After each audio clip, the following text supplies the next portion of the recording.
Y ahí, recuerdo muy bien, tuve un primer problema serio, y no estoy seguro si eso es lo que de alguna manera ha interrumpido algunas situaciones en mi vida, ¿no?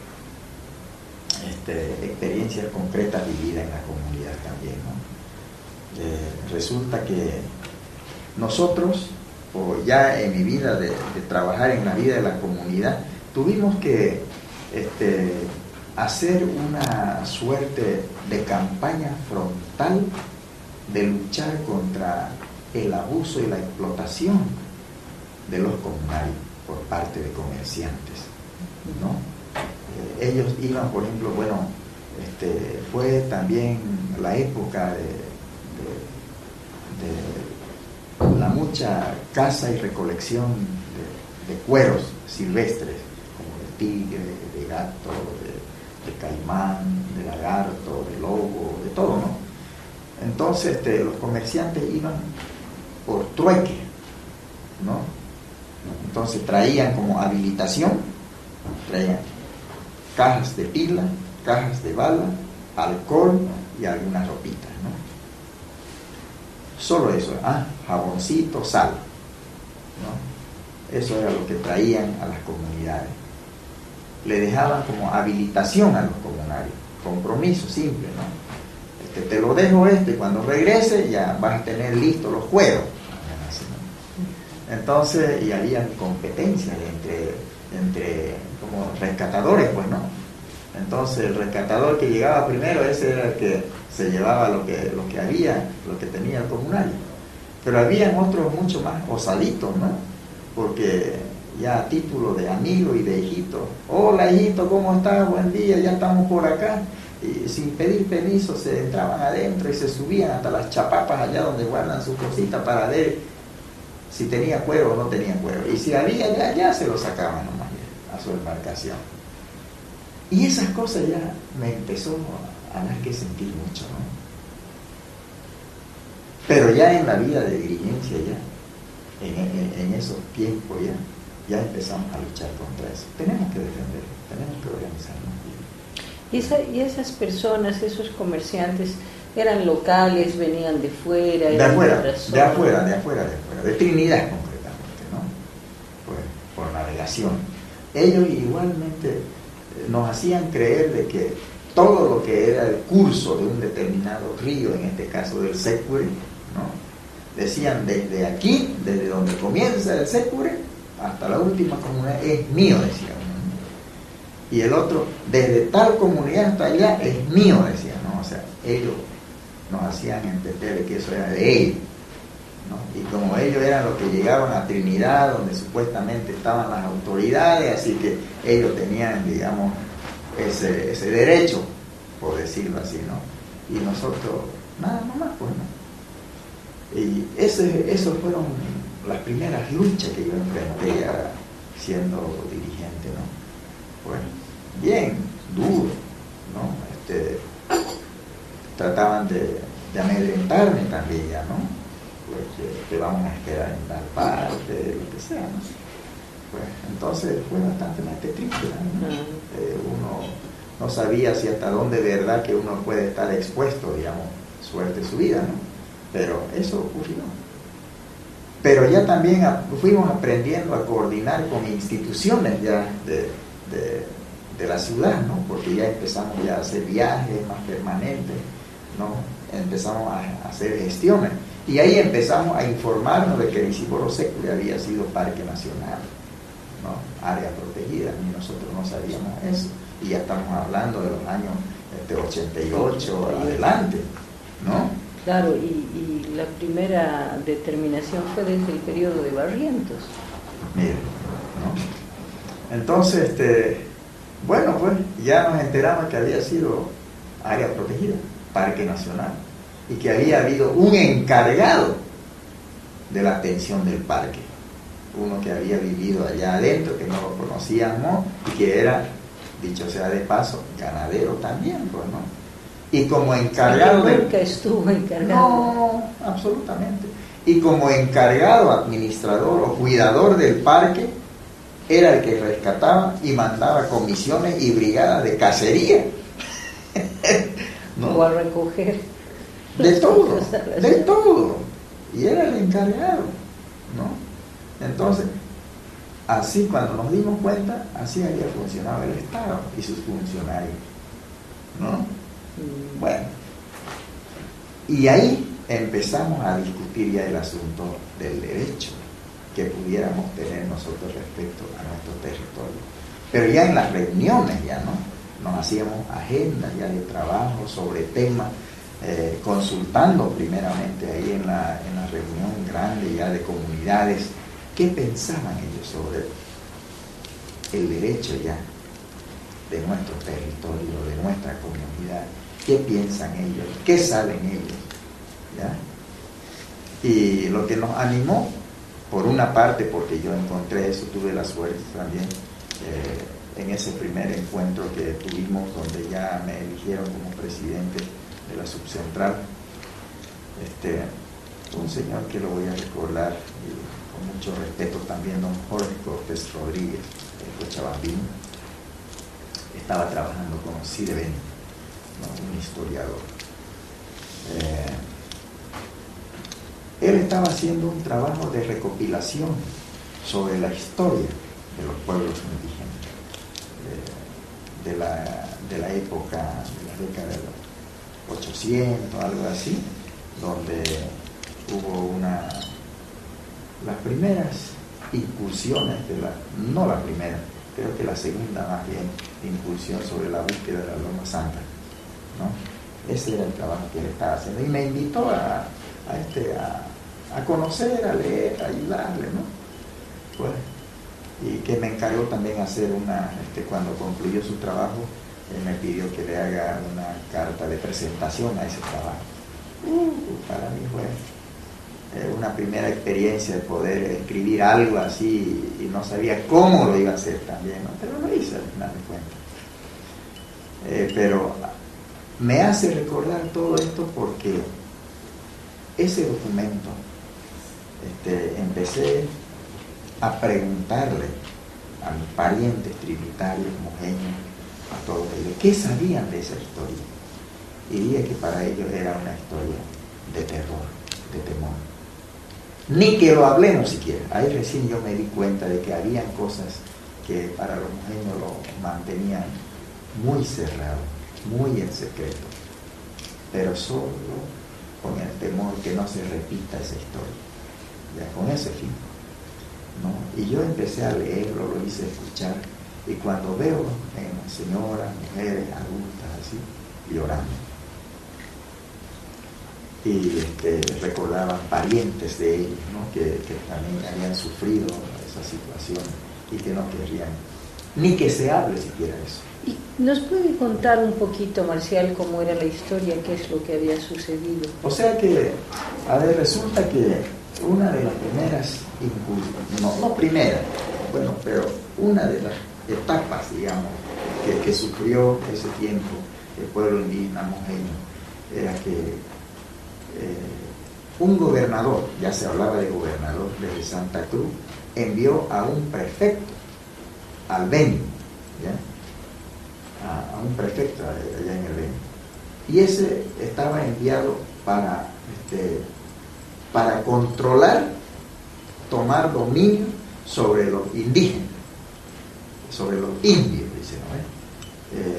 Porque era la época eso que le llamaban de reenganche, ¿no? La época de la explotación de la goma, la explotación de la castaña, todo eso, ¿no? En ese tiempo más o menos, 810, algo así, ¿no?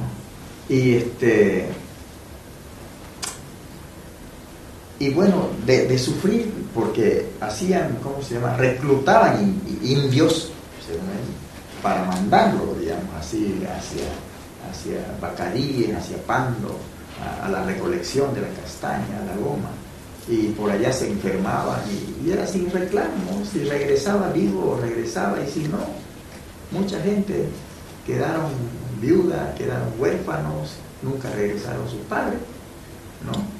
Entonces, como como resistencia a ese proceso, los indígenas se pusieron de acuerdo para retirarse de Trinidad, en lugar de enfrentarse con la flecha, con el palo y con todo, de manera silenciosa, dejaron Trinidad. ¿Ya? Y eso, hubo una comunicación entre el prefecto que estaba fungiendo en Trinidad, en el Beni, dice, comunicación, y de acá hubo una autorización para ir a buscar a los indios rebeldes. Ya se le dio, ¿no?, que se rebelaron, ¿no? Y era que simplemente dejaron, ¿no?, se retiraron. Entonces salieron soldados a la búsqueda de estos indios que se salieron de Trinidad, ¿no? Esa fue la persecución más fea, digamos, ¿no? Y esa contingencia de búsqueda de la Loma Santa, ¿no?, de dejar Trinidad, era guiado por uno, para nosotros, ahora dicho en términos bíblicos y cristianos, era como el profeta, digamos, ¿no?, nuestro, porque él era un visionario, él veía las cosas que iban a venir sucediendo, que iban a venir ocurriendo. Por decir, el prefecto está mandando soldados, han salido hoy día y nos van a alcanzar, salgámonos aquí, vayamos nomás allá. Y eso iba dándose paso a paso. Y este señor era un itonao, Andrés Guayocho.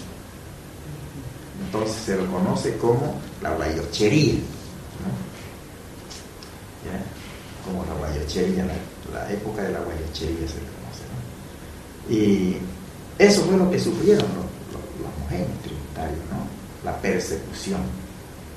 ¿Ya? Y bueno, pues, y esa era la historia más negra que vivió los mojeños, porque de tanta persecución, ahí ellos tomaron el Mamoré como una guía, más allá, atravesaron Pampa, fundaron una comunidad del Boigo, fundaron lo que es San Francisco de Mojo, fundaron lo que es San Lorenzo de Mojo, pero entre lo que es el Mamoré y San Francisco, ahí lo prendieron, ahí, ¿cómo se llama? Un arroyo grande también. Bueno, pero ahí lo prendieron a Andrés Guayocho, ¿no? Lo amarraron, lo arrastraron en caballo, lo trajeron hasta una comunidad que se llama Fortuna, sobre Mamoré, y ahí empezaron a castigarlo a este hombre, ¿no? Todo está escrito eso, ¿no?, en la historia, y testimonios también de los viejitos trinitarios, para que él declare dónde estaba el resto de indios rebeldes, ¿no? Procuraban que él declare lo que no era, sino era para que declaren lo que ellos querían que sea su informe oficial, digamos, ante el gobernador. Le decían de que un cacique, ¿ya?, mató al hijo del gobernador, y ahí le fueron cortando la lengua, le fueron cortando la oreja, le fueron reventando la nariz, le fueron cortando, o sea, desangrando, así le dieron muerte, ¿no?, a Andrés Guayocho, para escarmiento. Ese era el temor de los mojeños. Cuando yo saqué ese documento y empecé a planteárselo, lloraron la gente y no querían saber de organizar algo que requiera, digamos, nuestro derecho de hacer que se respete, porque simplemente era a que no se repita esa historia, ¿ya? Entonces yo empecé, digamos, con la ayuda de ese documento y con la ayuda de las cosas que uno va entendiendo, animé mucho a la gente, ¿no?, que no estábamos buscando nosotros enfrentarse para que nos persigan, que el sistema, digamos, en nuestro país había cambiado, habían leyes que falta que conozcamos y que debieran de darnos garantía, seguridad. Empecé a hablar de ello, empezamos a abrir confianza. Y tengo que reconocer en profundidad de que también en los años 1984, cosas que Dios hace en la vida del ser humano, en la propia capilla, en el templo capilla católica de la comunidad, un compadre mío, primera vez me dio una Biblia católica, me dijo: compadre, usted me lo va a leer desde aquí hasta aquí, así, ¿no? Él oficiaba, digamos, del animador de la celebración los domingos. Entonces yo leí la Biblia ese domingo, pero algo sucedía en mi vida. En la medida que yo leía, yo no sentía que estaba leyendo, sentía que alguien me estaba hablando. Alguien me hablaba a mí, yo lo sentía, ¿verdad? Como no hice más que leer, nada más, no hice ninguna meditación, absolutamente nada, el oficio era leer. Pero cuando él salimos del templo, ya la curiosidad, ¿no? ¿Por qué no me lo presta su Biblia? Me lo prestó. Se lo presté ese día domingo, lunes, martes. Miércoles vino y me lo pidió para prepararse para el próximo domingo. Y me quedé con ganas de saber más. Encontré cosas que sentía que era necesario para la vida de una persona, de un comunario, en este caso para mi vida.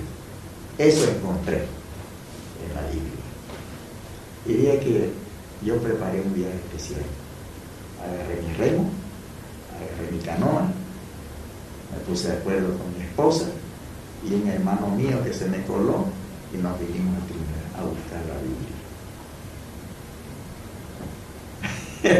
Para entender mejor, conocer mejor qué era para qué yo vivía, por qué existo en este mundo, ¿no? Y de ya fui muy ambicioso. Fui a buscar una Biblia, Biblia católica. Fui a una capilla ahí en Trinidad, la Santa Cruz se llama, el párroco, el padre Adán Bravo. Me acerqué, no tengo Biblia, pero espera, a ver, voy a buscar. Encontró una Biblia. Aquí hay una Biblia. Mira, y había habido una caja, véndamela esa caja. La compré toda la caja de Biblia y más una suelta. Y uno cancionero y contento. Y buscaba, ahí hay una institución que se llama EPAR, Equipo Pastoral Rural, que hace capacitación, ¿no?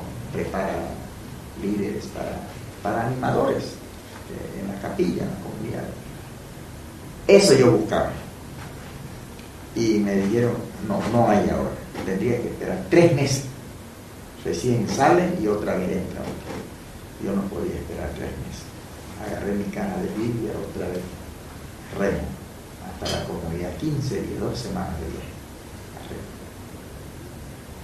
Llegué allá con muchas ganas, me puse a leer y los jóvenes venían a mi casa. Y yo no sé por qué, pareciera que era la única persona que tenía curiosidades, iniciativas, no sé qué, no sé cómo. Me conseguí también una lámpara que sé, de esas se hacía bombita, ¿no? También tenía luz en mi casa, la única casita. Así que de noche era la luz clarita, venían los jóvenes y también la curiosidad. Sacaba hojas de tabacos, así secos en hojas, los picaba bien finito y tenía así en un frasco grande vainilla pura natural, cosechado desde su hábitat natural. Le echaba alcohol y se preparaba la esencia. Con eso lo humedecía yo esa hoja picada de tabaco. Le ponía yo en una mesita así a los jóvenes, a los que querían venir a humear. Y yo no fumo, ¿ya? Pero ellos venían a fumar ahí. Y sacábamos la Biblia y nos poníamos a leer. Los jóvenes. Y lo que querían. Aprovechábamos la luz y mientras ellos humeaban, fumaban. Mire, me lo pasé disfrutando mi vida en la comunidad. con los comunarios. Entonces, todo era más cierto. Y fuimos entendiendo mejor para qué vivimos. Miren, pudimos defendernos de la explotación, de engaño de los comerciantes, solo porque entendimos qué éramos nosotros. Que todo lo que teníamos eran bendiciones. Empezamos a entender mejor. Empezamos a que la comunidad deberíamos estar organizada. Cosa de lo que pasa no fue un misionero evangélico, no vino un pastor evangélico, nadie. Yo solo me dediqué ya a mi vida para entender mejor la palabra de Dios. Y cuando en la comunidad se dieron cuenta, me dijeron, no, ya Marcial había sido evangelista. Otro problema en mi vida. Evangelista Marcial había sido. ¿Ya? Entonces, pero eso nos ayudó mucho, que de una vez ya declarado evangelista Marcial. Pero mire, ¿a dónde nos encaminamos? Muy bien. Entonces, Marcial, su familia y otros más que decidieron guiarse y guiarnos por la palabra de Dios, hicimos nuestro propio templo. ¿Ya? Y nada lejos, no estamos hablando de 2 cuadras, 5 cuadras, no. La capilla católica aquí y la capilla evangélica acá. No me aparté yo, los comunarios me apartaron. ¿Ya? Y ni apartaron siquiera, sino diferenciar, digamos, ¿no? Pero ¿cómo nos ayudó a nosotros el grupo de acá que nos guiamos por la palabra del Señor? Nos organizamos muy bien y dijimos nosotros, vamos a dedicar nuestra vida y nuestro trabajo un día para la comunidad. Sagrado para nosotros este grupo. Todos los sábados trabajo para la comunidad. Era la diferencia de nosotros, aunque nosotros ya no necesitábamos que nadie nos llame para trabajar para la comunidad. Lo teníamos limpio, las placitas, sus callecitas y todo. Era nuestro trabajo comunal, dedicado a la comunidad. Y ya ahí los otros, ¿no? Sus lineamientos. ¿Y cómo eso? Entre ellos se ayudan. Y nosotros ayudábamos también a los otros, no teníamos ningún problema para nada. Eso ocurrió en esa comunidad.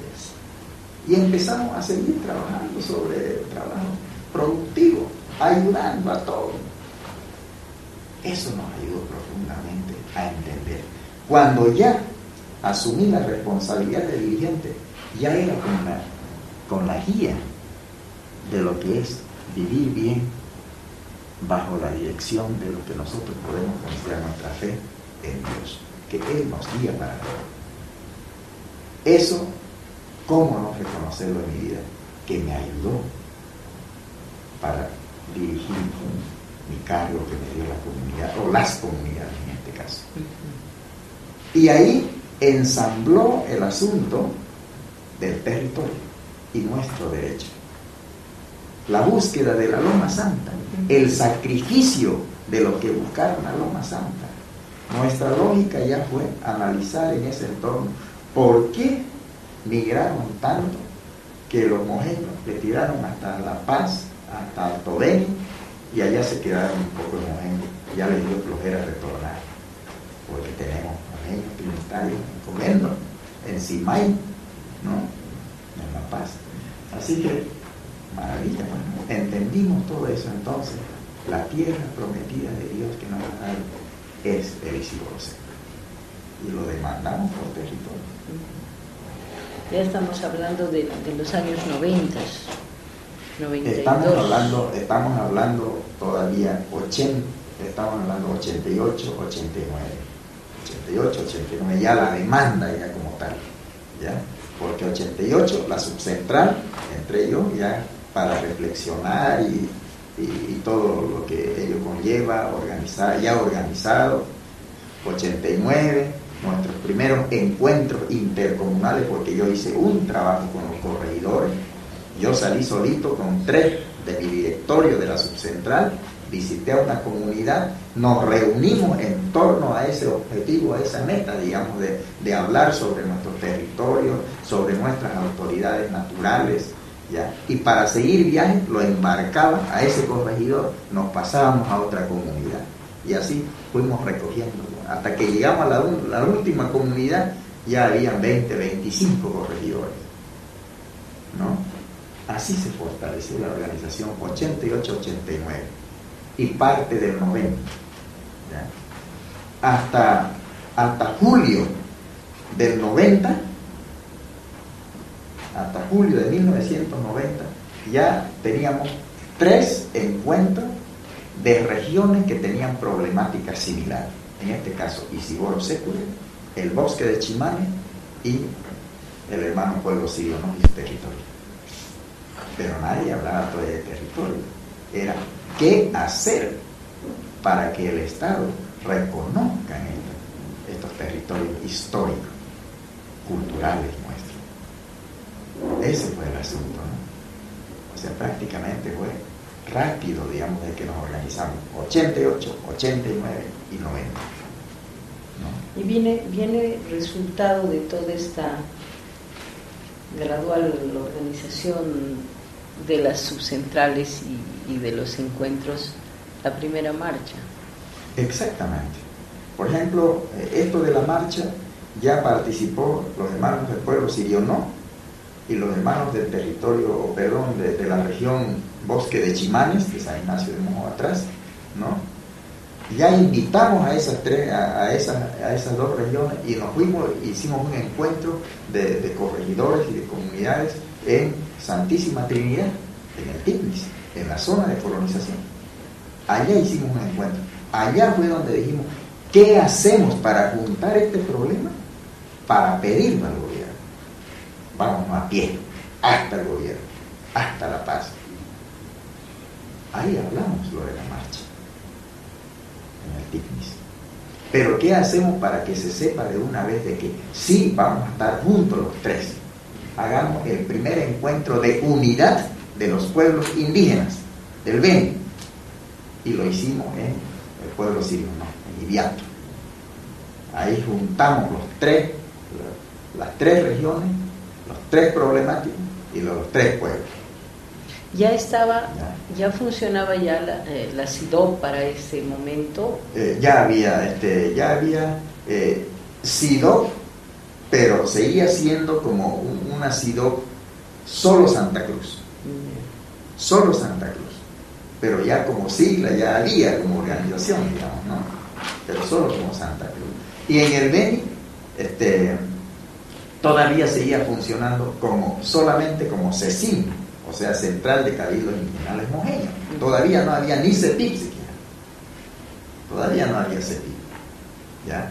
Entonces, pero mire la agilidad que hicimos. Ya antes del 89, prácticamente ya hicimos el primer encuentro de cabildos de pueblos indígenas del Beni. ¿Ya? Entonces, ese directorio que era la CECIM, que era solo de Mojeño, en ese primer congreso departamental de pueblos indígenas del Beni, ese mismo directorio lo elevamos a rango departamental y a representación departamental. Ahí nació la primera CECIM. Recuerdo a don Ernesto Noé, como él era el presidente, digamos, de la primera CECIM de Cabildo Indígena Mojeño, para elevarlo como presidente de CEPIP. Y desde entonces lo histórico, digamos, del sistema, no sé si democrático y político de nuestro país, ya siempre tenían que ver los partidos políticos, digamos. Don Ernesto Noé, él era un coordinador de la ADN respecto a los indígenas, ¿no? Entonces él era coordinador, él era miembro de la estructura política. Pero... Y cuando se dijo, entonces, ¿a quiénes elegimos para nuestro dirigente de esta nueva organización? Don Ernesto, no, Chayo, me parece, no. Para eso, no estoy diciendo que estoy en contra de don Ernesto, no, él tiene que entenderse, pero tiene que renunciar de su cargo de coordinador político. Y lo hicimos renunciar públicamente, ¿ya? Para que sea presidente ya de la Central de Pueblos Indígenas del Beni. Así es el asunto, ¿no? Bueno. hicimos. Justo a eso le iba a decir, los partidos no tuvieron absolutamente nada que ver con la organización de todo absolutamente. Y eso creo que nos ayudó suficientemente, o sea, desde un comienzo, digamos, nuestro accionar de organizarnos ha sido a la luz, pero así, pública, ¿no? Porque las paradojas, ¿no? Y anecdótico a la vez. Justamente cuando nosotros estábamos eligiéndolo a don Ernesto Noé y haciendo que él renuncie, había una tarima bien ahí cerquita del Cabildo Indígena, ya lo estaban esperando a él, que venga Ernesto, perifoneando. A ver, se necesita la presencia de don Ernesto Noé, ¿no? Para su discurso ante el Cabildo Indígena, ante los indígenas, entonces, y nosotros haciéndolo renunciar. Hermoso eso, ¿no? Pero renunció. Renunció, ¿no? Entonces hubo desprendimiento, pues, ¿no? Y eso fue, como le digo, una fuerza tremenda, digamos, ¿no? Para nosotros. Entonces sentíamos libertad ante todo. Y también cuando queríamos hablar con algún partido, algún representante, también lo hacíamos de frente, lo hacíamos de manera oficial, no era nada oculto, ¿no? Entonces esas cosas nos han ayudado suficientemente a bien, ¿no? Creo que actuamos siempre de manera sincera, de manera transparente, de manera digna, humilde, ¿no? Y nos ha ayudado bastante eso, ¿no?